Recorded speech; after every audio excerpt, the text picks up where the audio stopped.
오늘 그 추적의 언론 그리고 VIP 시사입니다. 와주셔서 진심으로 감사드리고요. 이제 본격적인 언론 간담회에 앞서서 이제 영화 추적이 다룬 이 4대강 사업 관련해서 현재 상황을 좀 깊이 이해할 수 있도록 전문가 두 분을 모시고 이야기 듣는 시간을 마련했습니다. 먼저 한국건설기술연구원 김원 선임연구위원님, 경북대학교 환경생명화학전공 이승준 교수님 모셨습니다. 예, 오늘 어디 계십니까?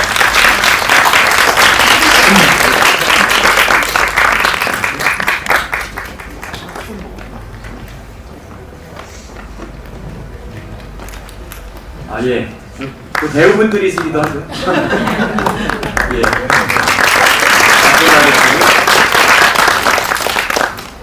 예, 먼저 저희 김원 선임연구위원님, 최승우 선배가 항상 이 4대강 문제 말씀하실 때 나는 이거 이 제보자와의 약속 때문에라도 영화 꼭 만들어야 돼 이런 말씀을 하셨거든요. 어떤 분인지 제가 상당히 궁금해 왔습니다. 이 최승우 선배의 인생을 바꾼 제보자 김원 선임연구위원님부터 먼저 소개해 주시고 말씀 부탁드리겠습니다. 예, 안녕하세요. 저는 김원이라고 하고요.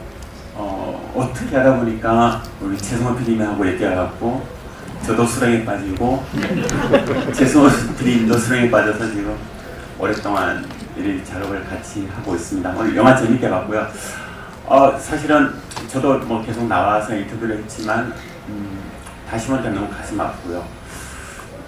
지금 아직까지도 이 수렁에서 우리가 빠져나갈 수 없다는 그 상황이 사실은 훨씬 더 슬프고 좀 안타까운 그런 상황이라고 생각합니다.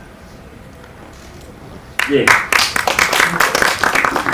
그 옆자리에는 또 수렁에 새롭게 빠지신 또 다른 한 분, 이승준 교수님, 본인 소개랑 말씀 부탁드리겠습니다. 네, 안녕하십니까. 경북대학교 이승준입니다. 영화 너무 재밌게 봤는데 제가 사실 잘 모릅니다. 이 4대강 사업에 대해서. 근데 예전에 제가 미국에 이제 공부를 하고 있는데 제 지도 교수님이 4대강 공사의 사진을 한번 보자 이래서 제가 사진을 딱 2개 들고 왔는데 4대강 공사 이후에 제 눈에 사진이 너무 이뻤던 거죠. 정비가 잘 되니까 얼마나 이뻤겠어요. 그래서 너무 신이 나가지고 그걸 들고 이제 교수님한테 갔는데 교수님 딱 한마디 하셨어요. 자연이 없어졌어. 이렇게 말씀하시더라고요. 4대강 전과 후에 자연이라는 글자가 사라졌나 봐요. 그 말씀을 주신 분이 저기 지금 앉아 계세요. 그래서 제가 그때 처음으로 충격을 받았습니다. 아, 내가 헛공 공부했구나. 교수님이 바라보시는 자연이라는 건 다르더라고요. 그래서 그때 많이 배웠던 것 같습니다. 오늘 그 영화의 단적으로 보여준 것 같아요. 저같이 조금 더 젊은 세대들은 사실 이런 내용을 전혀 모르고 강이 잘 정비되고 그 옆에서 도로에서 자전거를 타고 하는 모든 모습들이 이뻐 보이지만 실제로 우리는 강을 갈 수 없는 지역이 되어버렸구나. 그리고 실제로 여기에 계신 너무 많은 분들이 도와주셨기 때문에 사실 연구도 하고 있는 건데 그래서 이 자리를 빌어 너무 감사드립니다. 예, 이제 본격적으로 영화 추적 언론 간담회를 시작하겠습니다. 영화 추적은 보신 것처럼 정말 17년의 세월을 다 담고 있는 영화죠. 2008년부터 시작된 이명박 전 대통령의 대운하 사업, 4대강 사업이라는 대국민 사기극을 17년에 걸쳐 최승호 감독이 추적한 얘기입니다. 앞에서도 이제 영화 두 편이 있었기 때문에 저희가 진실 프로젝트 3부작의 완결편이다 이렇게도 말씀을 드릴 수 있겠습니다. 자, 영화 추적을 연출하신 최승호 감독, 그리고 두 분은 이미 앉아 계시고요. 그리고 장광현 PD 무대로 모시겠습니다. 나와주십시오.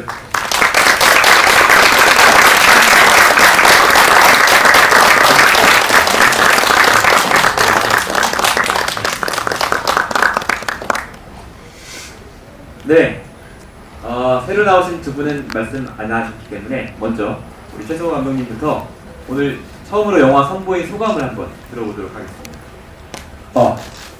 어떻게 뭐 영화가 전 사실 지금 아직도 저기서 밖에서 말씀을 소리가 잘 안 들렸어요. 근데 영화가 재밌었습니까? 네. 제가 이제 처음으로 10몇 년 동안 어떻게 보면 만든 셈인데 만들어가지고 처음 이제 드디어 관객의 반응을 처음 듣는 순간이었습니다. 재밌었다니까 너무 좋네요. 예, 이제 이걸 가지고 세상에 나와가지고 많은 분들을 설득을 해야 되는 그런 시간인 것 같습니다. 네, 감사합니다. 네, 우리 장광현 PD도 한 말씀 부탁드릴까요? 네, 안녕하세요. 영화 추적의 프로듀서를 맡은 장광현 PD입니다. 반갑습니다. 영화 이제 오랫동안 찍었고 오랫동안 제작 과정을 거쳤습니다. 그래서 드디어 오늘 처음 이제 관객분들께 보여드렸는데 굉장히 감격스럽고요. 긴 시간 만들 수 있었던 거는 뉴스타파이기 때문에 가능한 거라고 생각을 합니다. 그래서 굉장히 자랑스럽게 보여드렸고 저희 최승호 선배 긴 시간 고생하셨다고 또 이 자리에서 말씀드리고 싶습니다. 네, 감사합니다. 예, 이제 그 현장에 함께하고 계신 기자분들의 질문을 받아보도록 하겠습니다. 질문 있으신 기자분은 손을 들어주시면 마이크 전달드리겠고요. 최승호 감독님. 예. 아, 그게 궁금해요. 지금 제가 영화를 보면서 정말 그 1시간 50분 동안 저도 관객으로서 희노애락의 감정의 파도를 굉장히 탔거든요. 이 17년 동안 취재를 하시면서 가장 분노스럽거나 안타까웠던 순간은 언제였습니까?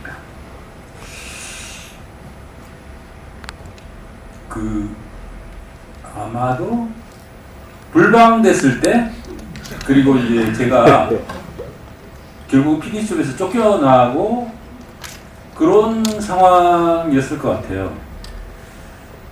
저는 이제 그 4대강 사업이라는 거에 대해서 알고 난 뒤부터, 그리고 김원 박사님으로부터 4대강 사업의 본질이 뭔지에 대해서 분명히 이야기를 듣고 난 뒤부터 이거는 내가 맞은 가장 엄청난 범죄다라는 생각을 했습니다. 그리고 이걸 어떤 식으로든지 막아야 된다는 생각을 했었어요. 그런데 김재철 사장이 그거를 막았고, 그리고 나중에 알고 보니까 김재철이 한 게 아니더라고요. 이게. 나중에 알고 보니까 이명박이 못하게 한 거더라고요. 그래서 그것이 결국은 우리 언론을 다 짓밟으면서 했잖아. 그 4대강 사업도 그렇고 뭐 딴 것도 물론 그랬습니다만. 그래서 그 순간이 결국은 우리 대한민국이 더 이상 앞으로 나가지 못하고 완전히 뒷걸음질을 치게 된 순간이 아니었나 하는 생각이 들고, 그 순간으로 다시 돌아갈 수 있다면은 어떤 힘이라도 모아가지고 돌파를 했어야만 된다는 그런 안타까움이 있어요, 사실. 근데 지금이라도 그렇게 해야 되는데, 제가 이 영화를 이 마지막 대목을 그렇게 자신감 있게 하지 못했던 이유는 지금 너무 어려운 상황이라는 저 자신도 너무 잘 알고 있기 때문에 그렇습니다. 그런데 그래도 돌파를 해야겠죠? 예, 그런 심정이라고 말씀드리겠습니다. 지금 상황이 왜 어렵습니까?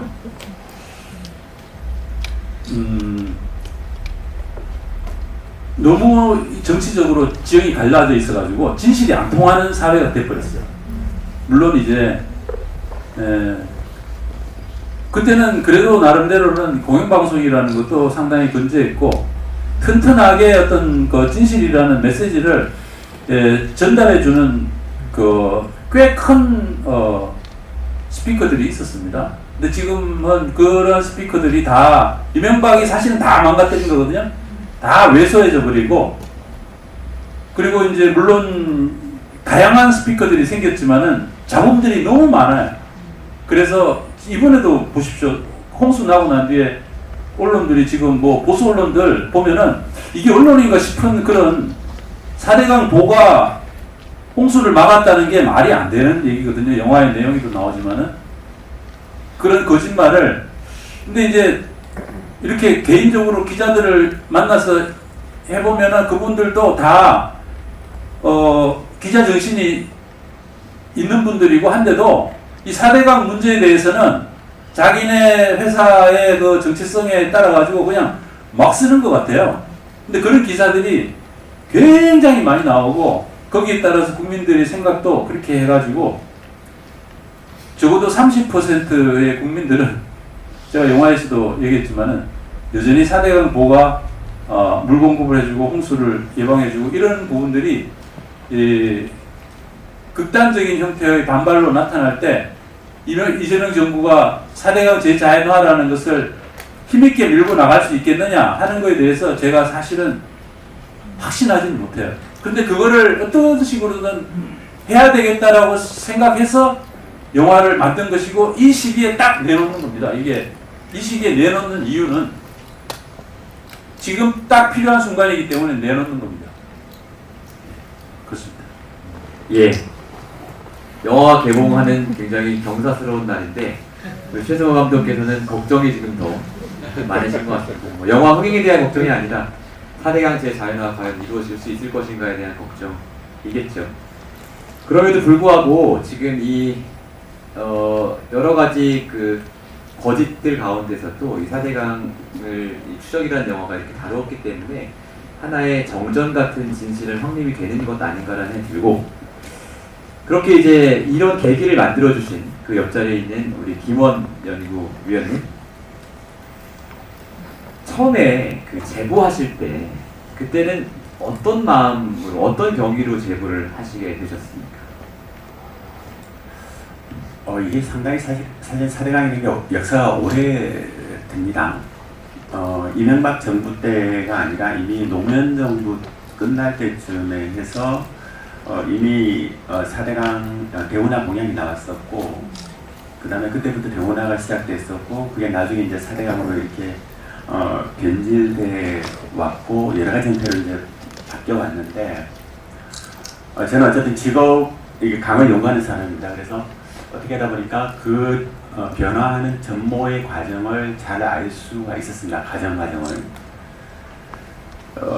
그래서 차라리 대운하 때는 거짓말을 안 했습니다. 대운하 자체는 타당성은 논란은 얼마든지 있지만 그때는 거짓말을 안 했었는데, 대운하를 안 한다고 한 다음에 나온 것이 4대강이었습니다. 근데 저는 그 내용을 알고 있기 때문에, 너무나 잘 알고 있기 때문에 이거는 대운하다, 4대강이 아니라 대운하다, 가뭄을 막고 홍수를 막는 4대강 강을 살리는 사업이 아니라 대운하를 하기 위해서 강을 죽이는 사업이다라는 걸 사실은 너무 잘 알고 있었는데 대통령이 하고 국가가 하고 그런 것들에서 어떻게 할 수는 없었는데, 가장 아까도 나왔지만 도저히 제가 납득하고 참을 수 없었던 가장 큰 부분은 국가의 거짓말, 대통령의 거짓말이었습니다. 도저히 납득이 안 가고, 제가 뻔히 알고 있는데 계속 그걸 4대강이 살린다고 했으니까 저는 4대강이 죽지 않았다는 걸 증명하고 싶었어요. 감정이 좀 북받치시는 것 같은데요. 그러니까요.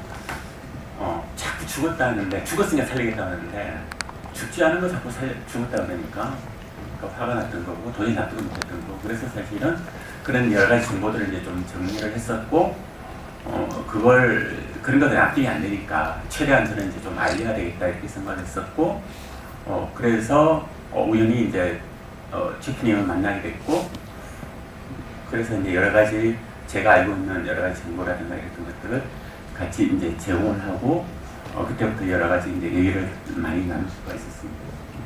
예, 영화에서 굉장히 인상적이었던 부분 하나가 이제 김원 선임 연구위원님께서 그 4대강 사업이 본격 시작하기 전에 전국의 강들을 이제 돌아다니면서 기록을 남기시고, 또 거기 이제 음성 기록도 있더라고요. 그런 생각은 어떻게 하시게 된 거예요? 예. 언제 할지 알았습니다. 언제, 어디에서 어떤 공사를 할지를 저는 미리 다 알고 있었습니다. 미리 그런 정보들이 있으니까 어디를 어떻게 파고 볼을 어떻게 막고 하는 것들을 알 수가 있었습니다. 그래서 공사를 하기 전에 원래 모습을 남겨두자. 왜냐하면 그게 가장 원래 모습을 알아야 되니까, 나중에라도 다시 회복을 하려면 원래 모습을 정확히 알아야 되니까 그걸 제대로 기록으로 남겨놓자. 기록으로 남기는 목적, 그 다음에 죽지 않고 4대강이 살아있다는 것을 증명해보자, 증명해내자 하는 크게 두 가지 목적이 있었습니다. 그래서 4대강 공사 이전부터 해서 4대강 공사관, 한강, 낙동강, 동강, 영산강, 섬진강까지 5개 강을 사실 수없이 많이 다녔고 그때부터 다니기 시작해서 5년을 꼬박 다녔습니다. 사실은 주말마다 4대강을 시작점부터 해서 끝점까지 공사하는 구간구간 찾아다니면서 파괴되어 가는 과정도 모두 기록을 해서 원래 어땠었고 어떤 과정을 통해서 어떻게 망가져가는지를 정확히 기록으로 남겨두자 해서 그런 작업들을 했었습니다. 5년이나 그 작업을 하셨다. 그 작업하실 때 하실 때마다 최승호 PD한테 전화 거셨습니까? 부담 느끼라고. 그렇지는 않고요. 근데 어쨌든 같이 작업을 많이 했습니다. 사실은 제일 처음 4대강 PD 수첩에 있을 때 방송을 할 때부터 해서 계속 작업을 사실은 17년 동안 같이 한 것 같아요. 계속 같이 한 것 같은데 저도 그렇게 현장에 많이 다녔지만 최 PD님도 상당히 집요하시잖아요. 그때도 집요하셨고 지금도 집요하신데 그래서 그때 제가 느꼈던 현장의 상황들이나 이런 것들도 자주 얘기를 할 기회들이 있었고 그렇게 같이 하면서 어떤 문제들이 있는지 현장에서 어떤 상황들이 벌어지고 있는지 이런 것에 대해서 계속 같이 얘기를 하면서 그런 작업들을 할 수가 있었습니다. 계속 소통을 하면서 작업을. 예, 맞습니다. 예, 저는 서울대학교 환경대학 홍종호라고 합니다. 아, 예. 네. 그 최승호 PD님, 사장님, 감독님, 예, 너무 잘 만드셨고요. 예, 17년 전 기억이 많이 떠오르네요. 제가 2007년 12월에 당시 이제 서울시장 막 그만두고 대운하 공약 만들었던 이명박 후보죠. 또 그 대운하 사업에 경제성이 없다는 그 발표를 한 이후로 시간이 많이 흘렀습니다. 저는 아까 감독님 말씀하신 것 중에 조금 동의하기 힘든 게 하나 있는데요. 사실은 그 부분이 영화에서는 자세하게 다루지는 않았습니다. 그런데 2018년, 2019년 그러니까 문재인 정부 시절에 4대강 제자연화 조사평가위원회라는 게 꾸려졌고 그 위원회에 제가 위원장을 맡았습니다. 그래서 4개월에 걸쳐서 방학을 반납하고 아까 잠깐 언급됐던 금강의 3개 보 중에 하나는 해체, 하나는 부분 해체, 하나는 상시 개방 이제 결론을 이끌어냈는데요. 제가 그때 최소한 청와대로부터 들은 얘기는 우리의 그 연구 결과를 바로 수용해서 즉시 행동으로 옮기겠다라는 얘기를 분명히 듣고 많은 이제 여러 전문가들을 모아서 그 연구 결과를 제시를 했는데요. 제시하고는 당연히 뭐 100% 예상하다시피 또 일부 그런 몰지각한 언론에 뭐 엄청난 비난이 쏟아졌습니다. 저는 뭐 당연히 예상했고요. 근데 그런 거에 대해서 정부에서 사실 그 당시는 2018년, 19년이라 비교적 정권 초기였고 사업의 모멘텀을 가질 수 있는 시기였는데 완전히 달라지더라고요. 그래서 당시 청와대에 가장 아까 잠깐 나왔습니다. 그런 분부터 해서 비서관, 환경부 장관까지 그 전과 후가 너무 다른 이야기들을 하면서 시간이 흘렀고 그리고 나서 정권 말기에 국가물관위원회에서 해체하겠다 뭐 이런 얘기를 했지만 이미 정권의 동력은 다 떨어질 대로 떨어진 이후였습니다. 저는 아까 최 감독님께서 이게 너무 이념적으로 갈라서 있고 과연 해결되겠다 이런 이제 우려의 말씀을 하셨는데 과연 이게 2년만으로 볼 수 있는 건지 문재인 정부 시절조차도 공약도 있었고 이 사업 근본적으로 재검토하겠다. 그럼에도 불구하고 그냥 또 그런 결과를 냈고 거기에 대해서 이걸 받아서 최대한적으로 빨리 진행을 하겠다는 말을 했음에도 불구하고 결국 진행은 안 됐고 여기까지 왔습니다. 그래서 이게 과연 어떤 30% 우리 국민 말씀을 하시지만 이게 그 문제인지 아니면 아직도 대한민국 사회에 면면이 흐르는 이 개발에 대한 어떤 개발을 다시 원상으로 돌리는 것에 대한 두려움 이런 것이 어떤 이념적 성향을 막론하고 우리 모두의 마음에 아직도 많이 스며들어가 있는 것은 아닌지. 사실은 뭐 호남의 영산강도 그 지역에서 4대강 사업에 대해서 그다지 그렇게 막 엄청 비판적인 꼭 나온 것은 아니었고요. 그래서 그 부분 어떻게 생각하시는지 저는 감독님께 좀 여쭤보고 싶습니다. 저 뭐 교수님 말씀에 저쪽으로 동감을 합니다. 예. 그런 부분들이 분명히 있죠. 분명히 있고. 또 반면에 제가 아까 말씀드린 것처럼 국민의힘 세력이나 그러니까 4대강 사업을 주도했던 정치 세력이 이 이슈를 굉장히 정치적으로 이용을 하면서 그 영남의 특히 그 여론을 굉장히 극단적인 형태로 몰고 가면서 아마 문재인 정부에는 상당히 문재인 정부가 부담을 많이 느꼈으리라고 저도 생각합니다. 선거라는 거는 정치 세력들이 늘 감안을 하는 부분이니까요. 그래서 그런 부분들도 있고 또 그리고 그만큼 어떤 면에서 보면은 교수님 말씀하신 것처럼 이 4대강 사업에 대해서 보는 정확한 시각과 원칙이 확립되어 있지 않은 거죠. 사실은 따지고 보면은 4대강 사업이라는 것의 진상을 정확하게 국민들에게 매우 강력한 방법으로 제시를 하면서 국민들을 설득을 하면서 저들이 무슨 짓을 했는지 우리 자연을 얼마나 파괴를 했고 이대로 가면 우리 후손들이 어떤 일을 당하고 독소에 의해 가지고 어떤 피해를 당할 수 있는지를 정부가 갖고 있는 힘을 가지고 충분히 설득을 하고 공세적으로 했다면은 오히려 선거에서 사실은 그걸 사업을 주도한 정치 세력이 손해를 더 보지 않을까요? 그런데 그런 생각을 못했던 것 같아요.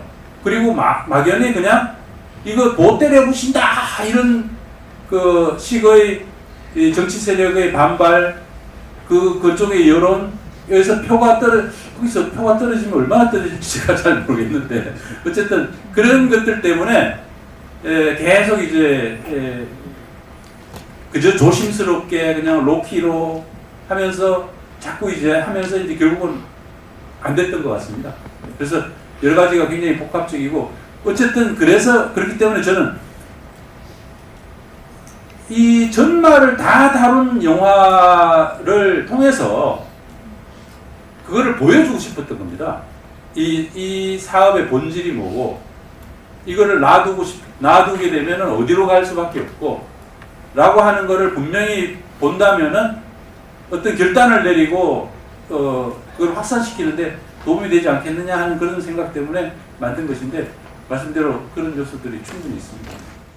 부분적으로 느끼는 한국과 사실 본질적으로 들어가서 사람의 전 우주, 전 세계의 사람들이 지금 봉착하고 있는 이런 생태계로 접근을 하셔서 좀 세계 영화제를 겨냥하는 관점에서 이 영화를 접근하고 싶으신 지점도 있으신지, 또한 이 영화를 이렇게 쭉 필터링 하셔서 굉장히 압축적으로 만드셨는데 여러 가지 건드려야 될 지점들이 있는데 그런 부분들을 가지고 다시 영화를 하실 것인 이 주제로 계속적으로 나갈 계획을 가지셨는지도 알고 싶습니다. 새로 영화를 만들어야 돼. 너무 힘들어.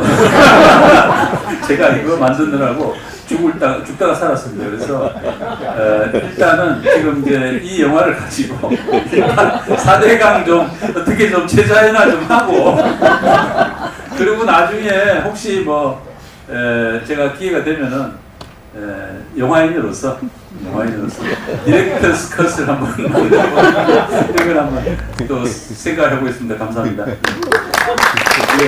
4대강 사업의 이후에 재자연화를 위해서 가장 시급하게 해결돼야 할 것이 무엇인지, 어떤 것이 필요하다고 보시는지 궁금하고요. 최성 감독님께는 이제 제가 앞서 두 영화 다 봤고 지금 영화를 봤는데 살짝 이제 약간 두려움과 걱정이 좀 묻어 계시더라고요. 그 후반부를 보니까. 그래서 이 추적이 계속 되는지 이후에 그 질문을 드리고 싶습니다.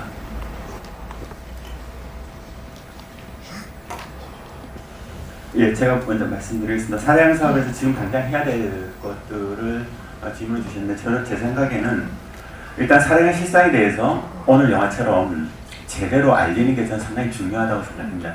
상당히 오해도 많고 잘못 알고 있는 것도 너무너무 많아서 처음에 출발할 때부터 사실은 거짓말에 기반이 출발했는데 과정도 그렇고 결과도 그렇고 현재도 그런 것들이 제대로 명확하게 잘 안 알려진 부분이 여전히 많은 것 같거든요. 제가 아까 말씀드렸듯이 계속 이게 어떤 기능을 하고 있다, 우리한테 도움이 된다, 그러니까 이거 계속 유지를 해야 된다, 이런 생각들이 여전히 상당히 많은 것 같거든요.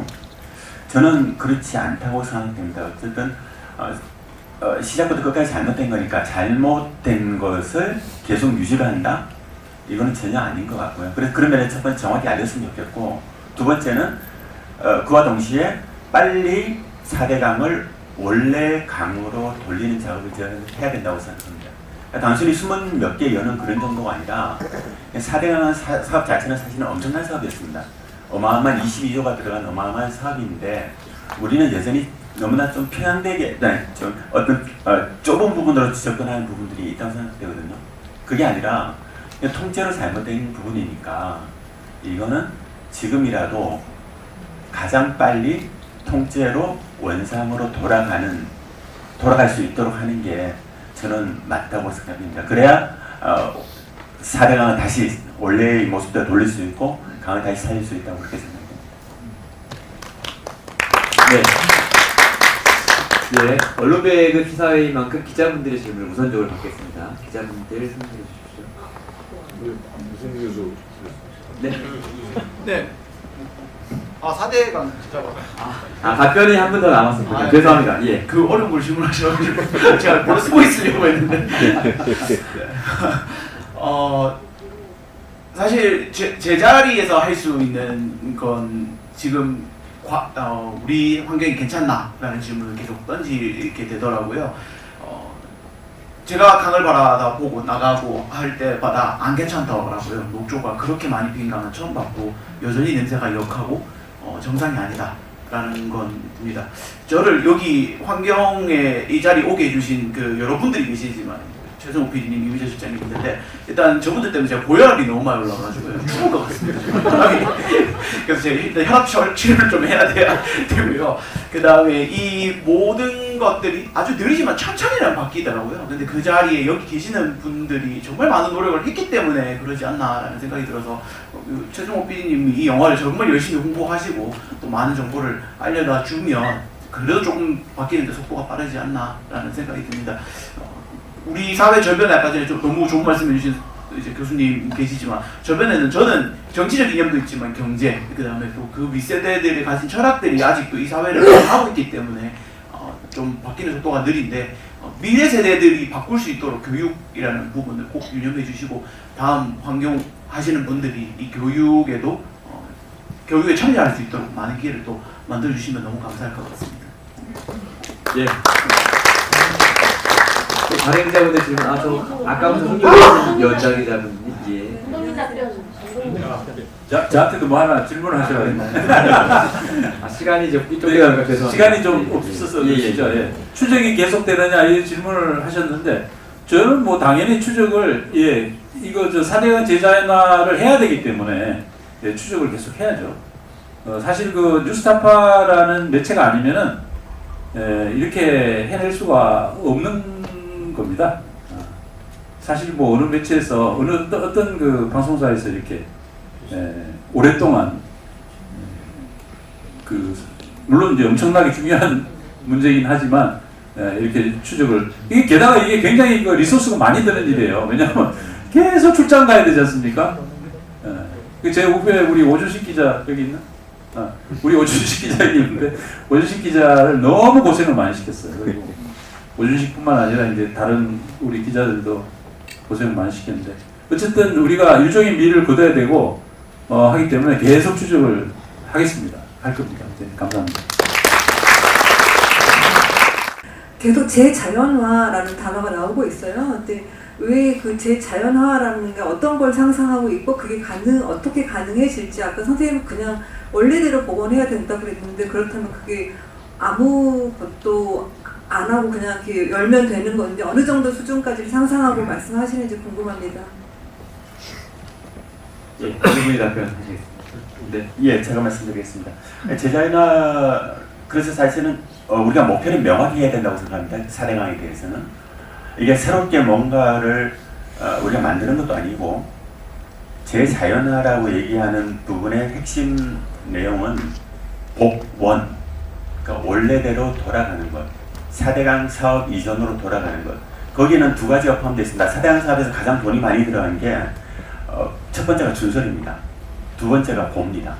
보건설입니다. 16개 보건설하는 거하고 4억 5천 입방미터의 모리 준설하는 게 있습니다. 그래서 복원을 하려고 그러면 원래대로 돌아가야 됩니다. 그러니까 어떤 일부를 수문을 열고 닫고 하는 정도의 문제가 아니라 원래대로 돌아가야 그게 우리가 바라는 그 상태로 돌아갈 수 있거든. 기술적으로도 그렇습니다. 어느 한 부분만 해결해서는 되지 않는 부분이라서 어떻게 보면 조리번 파괴의 역순인 것처럼 그대로 다시 다 해야 원래대로 돌아가고 원래대로 돌아가면서 그 기존의 4대강 사업 이전에도 여러 가지 한계들이 있습니다. 당연히. 그러니까 그 이전보다도 더 좋은 상태를 만들 수 있습니다. 그러니까 4대강 이전으로 돌아가면서도 그 전에 문제됐던까지 다 해결하는, 그래서 훨씬 더 바람직한 방향으로 나갈 수 있는 그런 것들이 가능합니다. 그래서 외국에서도 자연 기반 해법 이런 것들을 많이 합니다. 결국은 가장 자연을 기반으로 해서 가장 좋은 솔루션을 찾아가는 것들이 현대사회는 얼마든지 가능하니까 4대강이 너무 큰 덩치라서 우리 잘 쉽게 접근을 못하는데 얼마든지 원래대로 돌아갈 수 있고 그 이전보다도 더 좋은 환경으로 자연을 만들어갈 수 있다. 4대강을 그런 목표를 가지면 저는 가능하다고 생각합니다. 제가 이 영화를 보면서 가장 인상 깊었던 것은 녹조라떼보다도 그 거대한 모래 산 위에 서 있는 조금 작은 사람들이었습니다. 위원님이 찍으신 아마 사진인 것 같은데요. 그 사진이 왜 그렇게 인상 깊었냐면 제가 최근에 우리 위원님 쓰신 한강 1968이라는 책을 봤기 때문입니다. 책에 보면 한강의 그 아름다운 금빛 모래들이 다 준설이 됐다는 사실을 알고 나니까 그 그림이 너무 가슴 아프게 와닿습니다. 근데 영화에 나오지만 우리나라 하천의 축복을 받은 게 모래하천이라는 점이라고 하셨는데요. 제가 과문해서 왜 우리나라만 모래하천인 건지 우리나라의 어떤 특성 때문에 모래하천인지가 좀 궁금하고 볼을 열고 그 다음에 또 그런 자연적인 형태로 돌아가면 지금도 아까 우리 사례로도 봤지만 어떤 원리에 의해서 그게 다시 모래가 그렇게 금방 쌓이게 되는지 그게 좀 궁금합니다. 그리고 영화에 나온 사례 중에 그 독일의 사례를 드셨는데 그게 다시 복원돼서 그런 형태로 돌아왔다는 게 놀랍기도 했는데 거기 보면 인공구조물이 좀 보이더라고요. 근데 이게 자연하천으로 복원했는데 거기 왜 인공구조물이 있는지 그게 좀 사실 잠깐 궁금했습니다. 네. 네, 두 분 답변 먼저 위원님부터. 예, 제가 자꾸 말씀을 많이 드리게 되는데요. 고맙습니다. 한강 1968 설명해 주셔서 제가 최근에 한강의 원래 모습, 그다음 한강이 파괴되어 가는 과정, 1960년대부터 80년대, 2000년대 현재까지 그 과정을 담은 책을 최근에 출간을 했는데요. 말씀하신 대로 거기서 한강의 가장 큰 변화도 원래 모래하천이 있던 것이 지금 우리는 모래 한 톨 볼 수 없는 물만 가득한 강으로 그렇게 바뀌었습니다. 그때 그렇게 만든 것이 우리 7, 80년대 강에서 모래를 파내고 파고 준설을 하고 돌을 막고 했던 게 한강 종합 개발이고 70년대 한강 개발입니다. 그게 사실은 똑같이 4대강에서도 파고 막고 하는 걸로 똑같이 적용이 됐습니다. 그러니까 4대강의 한강 종합 개발의 확장판이 4대강이고 4대강과 한강 종합 개발은 어떻게 보면 쌍둥이입니다. 거의 내용이 똑같습니다. 그래서 원래 한강에도 그렇게 모래가 많았고 우리나라 낙동강에도 그렇게 모래가 많은 우리나라 하천들입니다. 우리나라 나름대로 특성이 있습니다. 근데 대부분의 하천에서는 모래가 많은 하천들이 많습니다. 우리나라도 좀 산 위로 올라가면 모래가 아니라 자갈인 하천들이 많고요.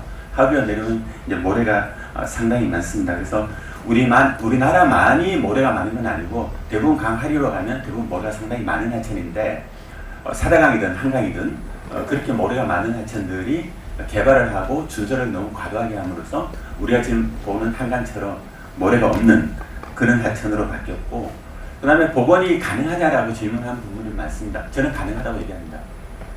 물론 100% 돌아가는 건 불가능하겠지만 우리가 노력하고 우리의 지향점을 정확히 갖고 있으면 100%는 안 되지만 어느 정도까지는 충분히 저는 돌아갈 수 있다고 생각합니다. 그게 원래 자연으로 돌아가는 거고 그렇게 유지되어 왔고 앞으로 그렇게 가야 되니까 저는 가능하다고 생각합니다. 예, 그 이자르강 부분은 그 이제 인공적으로 콘크리트 같은 게 좀 보이는 그 부분을 말씀을 하시는 것 같은데, 그 원래 이제 운하 형태로 저 구조물들이 좀 있었던 것을 완전히 다 그 해체를 하지를 않고 사람들이 이렇게 좀 이렇게 강변 옆쪽에서 좀 이렇게 앉을 수 있는 그런 뭐 계단 비슷한 그런 형태로 좀 남겨놓은 부분들도 있는 것 같았습니다. 예.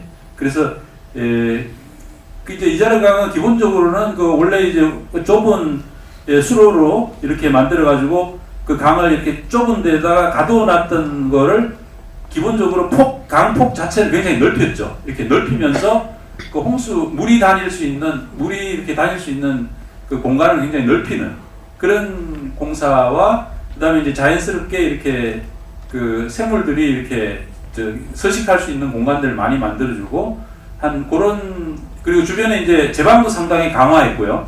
예, 제방도 상당히 이제 잘 무너지지 않은 형태로 굉장히 강력하게 이렇게 만들어서 홍수에도 대비를 하면서도 사람들이 쉽게 강을 이렇게 같이 느끼고 즐길 수 있고 생물들도 거기서 잘 서식을 할 수 있도록 하면서도 그 콘크리트 같은 걸 완전히 다 해체하지는 않고 나름대로는 좀 이렇게 그 흔적을 좀 남겨놓는 그런 형태로, 그리고 구조물도 완전히 다 해체한 것 같지는 않더라고요.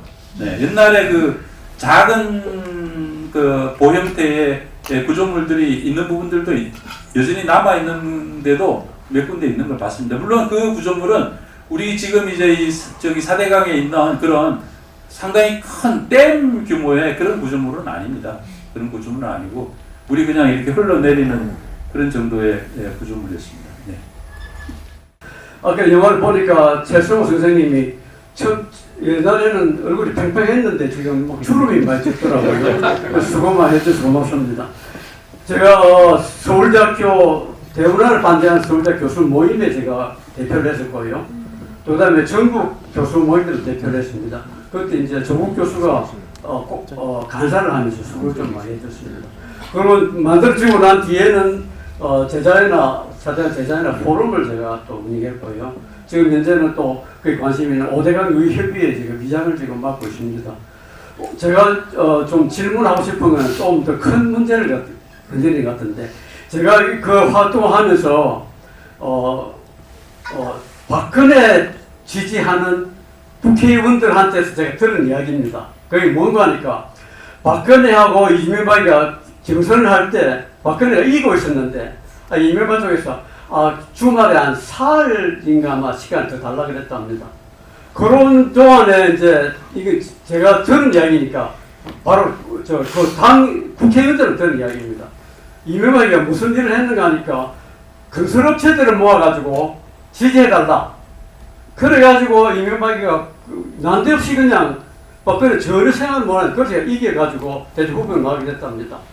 그러면서 하는 이야기가 그때 이제 건설업체에 이제 약속을 했는데 돈을 주고 약속했는데 그거를 만들어낸 돈이 바로 한반도 대운하였다고 이렇게 이야기하는 걸 제가 들었습니다. 그러면서 이제 한반도 대운하가 이제 나중에 안 된다 그러니까 그 사업이 뭐가 됐는가 하니까 사대강 정비 사업은 이름을 바꿨습니다.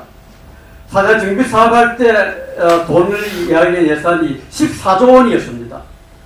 근데 한강 정비 사업을 사대강 정비 사업이 97% 이상이 다 완공되었다고 건설부에서 발표한 지 얼마 안 되는데 또 정비하겠다 그러니까 이게 말이 안 된다 그래서 우리가 반대를 하니까 그럼 그건 사대강 살리기 사업이다 해가지고 시합을 시작했는데 그때 예산이 얼마나 22조 원이라 그랬는데 사실은 14조 원은 건설업체에 돌아가는 돈이고 8조 원은 수자공사에서 빌린 돈이었습니다. 그래서 왜 14조 원을 건설업체에 주나 돈이가 물어봤더만은 그 돈은 14조 원은 위에서 찌개가 내려온 돈이기 때문에 그걸 변경할 수 없는 거라 그렇게 이야기했습니다. 그래서 제 의심이 그겁니다. 그 그 14조 원을 건설업체에 두기 위한 거는 거기에 건설업체에서 거기서 돈을 빼주기 위한 거 아니었나? 그리고 이제 사업하는 동안에 우리가 또 그 사업에 참여한 업체들한테 이야기를 많이 들었습니다. 그래서 담프 트럭이나 이런 거기서 기계 있죠. 그 차 돌아가는 그 기계. 그걸 하나 가지고 빌리가 그 일에 준 사람이 하는 이야기가 직접 하는 이야기가 공사를 하고 나면 공사비를 받는데 받으면 바로 그 다음날로 당장 그 받은 돈의 거의 절반 가까이 현금으로 돌려줘야 된다 이 이야기였습니다. 그래서 그 돈이 여기서 엄청난 부정이 있었는데 우리가 이명박 대통령 있을 때 사자방이라고 부정이 있어 그렇지 않습니까? 근데 여러분들이 그 공사 그 운하공사는 거기에만 자꾸 맞추고 있는데 거기에 왜 그 이야기를 끄집어냈는가 하는 거기에 대해서 근본적으로 좀 의문이 제기되기 때문에 저는 거기에 그때 엄청난 돈이 이제 부정하게 들어간 걸 알고 있거든요.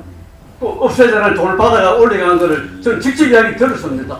그래서 거기에 대해서도 앞으로 좀 조사할 있는지 그럼 좀 얼굴 주름 좀 덜 생기겠죠. 그 관계 좀 여쭤보고 싶습니다. 경선 당시의 이야기에 대해서는 저도 뭐 그런 이야기도 들은 적이 있긴 합니다. 그런데 제가 조사를 한 바로는 이명박 씨는 실제로 그 운하를 만들고 싶어 했습니다. 처음부터. 굉장히 이제 오래된 얘기고요. 자기가 토목을 했던 사람이고 공사를 실제로 많이 했던 사람이기 때문에 그걸 통해 가지고 자기는 이제 굉장히 그 일종의 자기의 업적을 충분히 남길 수 있다라는 자기 나름의 확신을 갖고 있지 않았나 하는 생각이 듭니다. 그리고 제가 이제 공사비와 관련해서는 제가 읽어본 자료상으로 보면 건설 회사들이 사형 사업으로 돈을 많이 남겼느냐, 굉장히 뭐 많은 이익을 받느냐 하면 제가 읽은 판결문이라든지 뭐 이런 것들을 참고를 했을 때는 그렇게 막 많은 이익을 남겨가지고 엄청나게 한 그런 내용들을 제가 발견하지는 못했는데 더 연구를 해보도록 그렇게 노력을 하겠습니다. 예. 뭐 기왕에 주름살은 많아졌기 때문에 그리고 지금 제가 우리 낙동강에 실제 계시는 예, 질문은 여기까지 받고요. 오늘 특별한 분이 한 분 시사에 참석해 주셨습니다.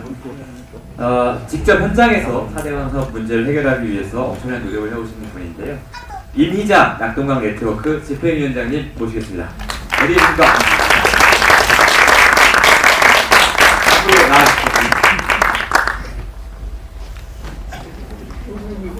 나와주십시오. 예, 자리에 앉아. 예.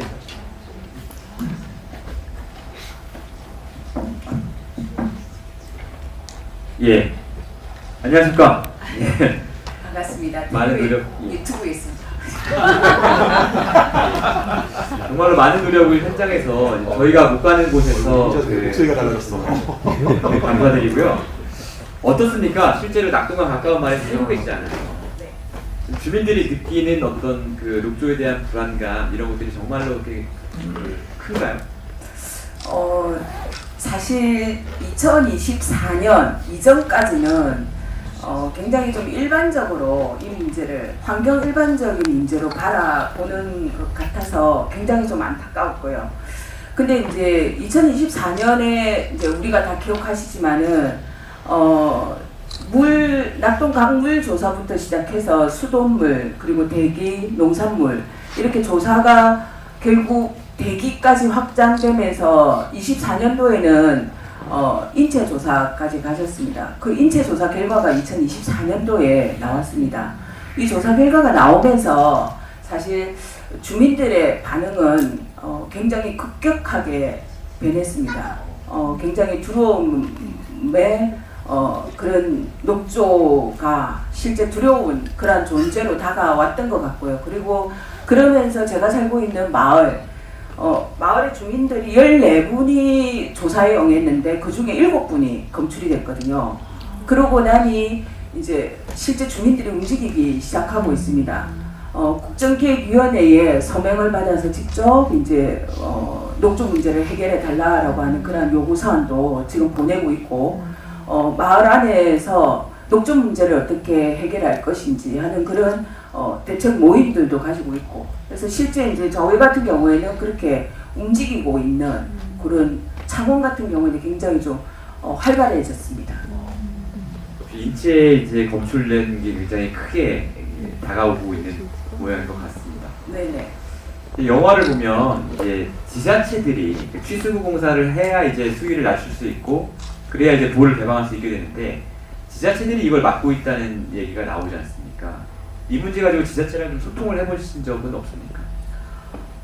실제 이제 저희 같은 경우에는 함안보하고 합천보가 실질적으로 이제 취수원이 위치하고 있는 상류에 있는 보들이고 이 보로 인해서 녹조의 영향을 실질적으로 받고 있기 때문에 굉장히 좀 절실합니다. 절실해서 농민들을 직접 만나는 작업들도 굉장히 빈번하게 하고 있습니다. 그러면 이제 저희가 느끼는 건 그렇습니다. 좀 안타까운 게 문재인 정부 때 저희가 가장 안타까운 게 현장에서 저희가 주민들의 목소리 들어보면 사실 물 이용에 문제가 없으면 된다라는 게 농민들이 가지고 있는 일반적인 입장입니다. 근데 이러한 입장들이 실제 그 지자체를 통해서 낙동강력 환경청이나 대구 환경청을 통해서 정보가 올라가는 과정 속에서 이러한 주민들의 실제적 목소리가 정책을 결정해야 되는 환경부나 청와대까지 그대로 전달되지 않은 것 같았습니다. 왜곡되고 있는 거죠. 그래서 이게 이제 어쨌든 공무원들 속에서 이러한 내용들이 좀 왜곡되는 측면들이 있고 그 다음에 정치적 논리에 의해서 결국 그거는 이제 이건 좀 굉장히 저희가 아쉬운 부분이긴 한데요. 국민의힘은 기본적으로 이 문제에 대해서는 뭐 그냥 가로막히고요. 근데 저희가 이제 믿고 의지하고 가야 될 건 그 당시에 여당이었고 여당의 국회의원들조차도 이 부분에 있어서 공약을 내건 정부의 여당이었음에도 불구하고 이 부분에 대해서 그렇게 적극적으로 나서지 않았다. 결국 이러한 정국 속에서 정세 속에서 정치 뭐 선거가 있을 때마다 지방선거, 총선 그리고 여타의 사항들, 뭐 정치적 사건들 있을 때마다 계속 정부, 환경부와 청와대는 입장을 계속 누르는 이런 모습들을 현장에서 봤습니다. 근데 그 속에서 이제 오늘 잠깐 이수진 의원님 여기 와 계시는데요. 유일하게 이수진 의원님이 계속 저희들과 마지막까지 하면서 이 문제를 함께 해오셨던 힘을 주셨던 의원님이기도 한데요. 이수진 의원님 어디 계세요? 먼저 나왔습니다. 예. 박수 한번 쳐드리려고 했습니다. 그래서 유일했던 것 같습니다. 그래서 이런 정세들이 결국은 국정공약으로 내세웠고 중요한 국정과제로 설정을 했음에도 불구하고 문재인 정부 때 아무것도 해내지 못했다. 저희는 중요한 건 지자체의 생각도 중요하지만 이보다 더 중요한 거는 현장의 목소리를 정확하게 정책을 판단하는 의사결정권자가 정확하게 파악하고 그리고 이것에 대한 문제점을 해소하고 가면 의제를 풀어나가면 되는데 이게 지금 안 되는 거죠. 그래서 이번 이재명 정부는 저는 이 부분에 중요한 문제가 있다라고 생각합니다. 오늘 환경부 장관이 취임을 하고 세종부에 왔습니다.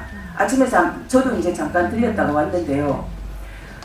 공무원들이 수정공사 그리고 환경부의 공무원들이 뭐 국실장까지 쫙 한 뭐 20-30명 정도가 함께 왔습니다. 배석을 했는데요. 거기에 온 공무원들이 대체로 윤석열 정권 아래에서 사령한 사업을 오늘의 이 모양으로 고착화시킨 공무원들이 그 20-30명을 다 차지하고 있는 겁니다. 장관만 지금 딱 바뀌었고 하나도 변한 게 없다는 겁니다. 그리고 그 장관은 오늘 이렇게 얘기를 했습니다. 어쨌든 여기 저 혼자 결정할 수 없는 문제입니다. 여기 있는 공무원들과 함께 의논해서 대통령실과 의논해서 풀어야 됩니다. 라고 얘기했습니다. 이런 얘기를 듣는 순간 또 소름이 끼쳤습니다. 이것도 문재인 정부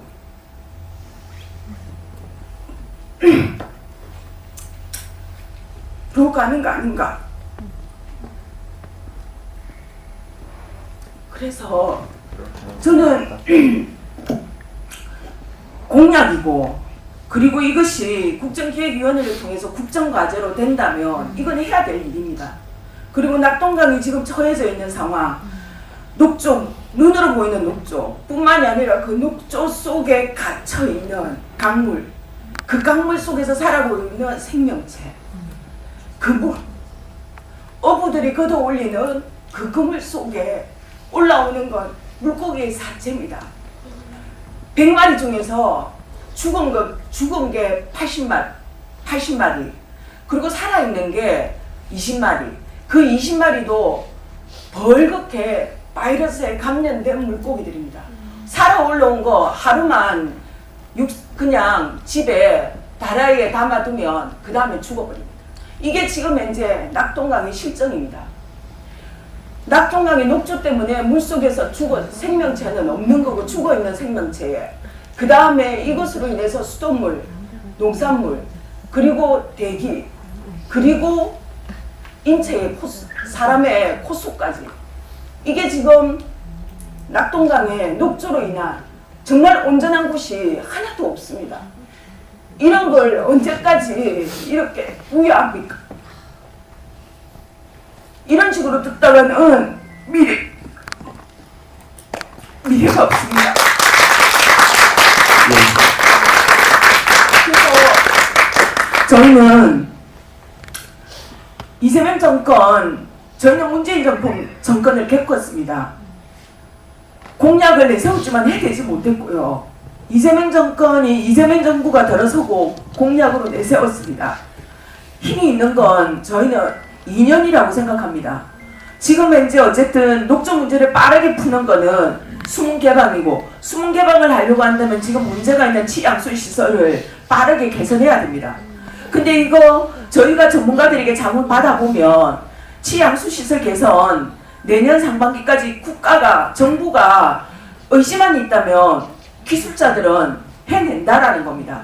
내년 상반기까지 치양수 시설 개선 가능하고, 치양수 시설 개선하면 수문 개방 문제 없습니다. 물이용에 대한 문제가 없기 때문에 농민들의 반발도 없을 겁니다. 더군다나 지금 지난 14년간 녹조 문제 때문에 저희 시민들도 고통을 받았지만 역시 농민들도 고통을 받았습니다. 함께 이 문제를 겪고 있기 때문에 저희는 이번만은 수문 개방에 대해서 치양수 시설에 대한 문제 해결된다면 농민들도 크게 반대하지 않을 거라고 봅니다. 여기에 이재명 정부가 좀 힘을 내고 갔으면 좋겠습니다. 내년 여름에는 우리 낙동강 유형민들이 녹조를 보지 않도록 했으면 좋겠습니다. 이번에 말씀 여기까지 듣겠습니다. 이 영화가 지금 얼마나 시급하게 국민들한테 알려져야 하는가를 대변하는 말씀 같고요. 오늘 이제 예상보다 시간이 길어져서 시사회는 여기서 마치고 잠깐 장례 정리하고 포토타임을 갖도록 하겠습니다.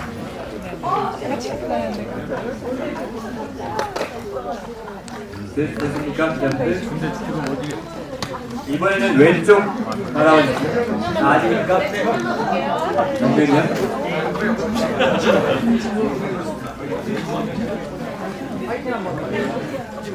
네 분 한번 화이팅 한번 외쳐주십시오. 화이팅! 하나, 둘, 셋. 화이팅!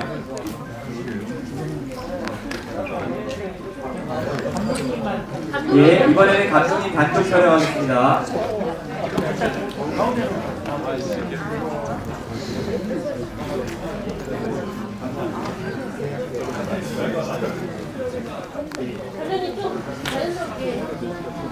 예.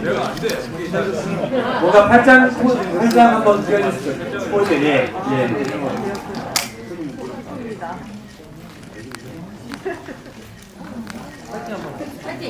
예. 화이팅 한번 해주십시오.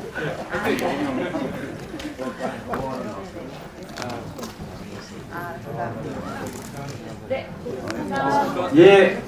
고생하셨습니다.